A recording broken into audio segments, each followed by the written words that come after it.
Yeah, my name's Shaun Boothe, Chapter 4. You might as well get it started. It's your boy DJ Cheto, the Come Up Show that feel good music lives, real, recognized, real. My man Shaun Boothe, introduce yourself. I'm loving her, but I gotta juggle her, cause I'm doing other stuff. She doesn't approve, she want me to choose, talking to me rude, I'm not in the mood, And you know things are bad when every time the phone rings she mad. It's like Pavlov. She said when I come home drunk I rub her the wrong way and do dumb shit like rolling the rubber the wrong way. I mean, I feel like when I'm recording music, it's a very personal process, right? It's personal. I'm trying to get my feelings out or whatever. But when you're on stage, you want to do the same, but you have to transform into an entertainer, and you have to have that in you. And I think the best artists who, in terms of performers, are entertainers, and it's instilled in them, whether it's a Busta Rhymes or whatever. And he's like, you can tell, you can just see it in him. But I mean, I really appreciate the art form of performing, and that's why I'm always critiquing myself. I got the flip cam, so I'm taping myself and looking at even mannerisms, and I'm looking at the crowd and people. You know, this show even here was great, but I'm anxious to just study the tape, just like any NBA player. You know what I mean? Like, study that shit and see where you went wrong, where you missed that open three. A lot of people are so full of themselves, especially in the rap world, because we're so ego-driven. It's like when you're ego-driven like that, sometimes you're blinded to your own faults. I'm always looking at my faults, you know, and I'm embracing them, because we're all flawed at the end of the day, right? But it's you know, you gotta embrace it to move forward. You gotta recognize it to be able to change that shit. I done laid the seeds down, now you see me popping up. It's WBO, that's my people, ain't no stopping us. Glasses up, let me make a toast. This for anyone that got it rough. Here's the grinder from the bottom up, bottoms up. Nowadays, where you gotta do everything yourself, would you say it's better at the end of the day because you are a well-rounded person? Yeah, I mean, most definitely. And I think you have to start off there. And I think everyone has to, because no one is gonna really try and help you out until they see something moving already. No one latches onto something that isn't already in movement. Rarely do they. So you have to prove yourself. And then if you're fortunate and you do prove it to the world or to your community, people will come to you. And I've spent so much time trying to reach above me or reach beyond my reach, trying to get this person or this graphic artist, or not even that, but or this, a lot of people, right? And it's like you don't have the finances to really afford them, or you just don't have the leverage. It's a leverage game, right? So until you get that leverage where you can get that team in place, you got to do it on your own. So we're all starting at the same ground zero point. And I think it makes you stronger because you have to learn that shit. But ultimately you get to that next level where it's like, you know what? You need to fall back and just be a rapper for the sake of progression.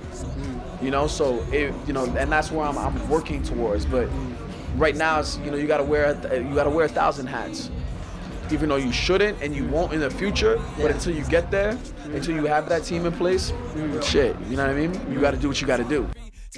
All these up and coming rappers, tape your shows, study that shit. Have people, surround yourself with people who are able to tell you straight up that shit, that intro was whack. That show, your performance, your stage presence was weak. You have to, and I surround myself with critical ass motherfuckers. I mean, it doesn't do the most for my confidence, but or my self-esteem sometimes. But it's like destroy and rebuild, man. So even like I said, with this show, I'm gonna study it, and it's gonna be even better. This is honestly just like a tester. And then the next show you see me, when you see me do the Hip Hop in 3D tour, it's gonna be even crazier. Take the plunge and don't look back. This can't be caught in Kodak, but still gotta capture the moment. Take what you got, play it back in slow motion. In these open mic sessions, about 30 MCs per night. I'm talking about like downtown Toronto. I'm talking about Scarborough, and there was only one other dude. Literally, I'm sorry for the MCs. There's only one other dude who used to come through every time and kill it. And that dude's name was Ricochet. AKA Season, AKA Shaun Boothe. bring ruckus for all these further muckers. Some curse words. Yeah, no cuss words, even when I get flustered. Shit, you know, I let it slip. But yeah, that's it. I'm about to quit. The flow is still intricate, and I pause my face with a fingerprint. The thing I liked about Shaun Boothe, he spit from the heart. I compare you to Tupac because you spit from the soul. Like, I'm looking at myself like, even though I don't have the Jay-Z budget with the big lights and shit, I'm thinking, how do I compete with that, with what I have? And you got to be resourceful. I feel like creativity is like the poor man's currency. It's the poor man's money. You know what I mean? Like, I don't have the biggest budget. I don't have $10,000 to put into this production, but I got creativity. So you got to use that, and that's as good as money when it comes to me, because I think a big idea is gonna beat out a big budget any day. You know what I mean? So you got to kind of take that and run with it.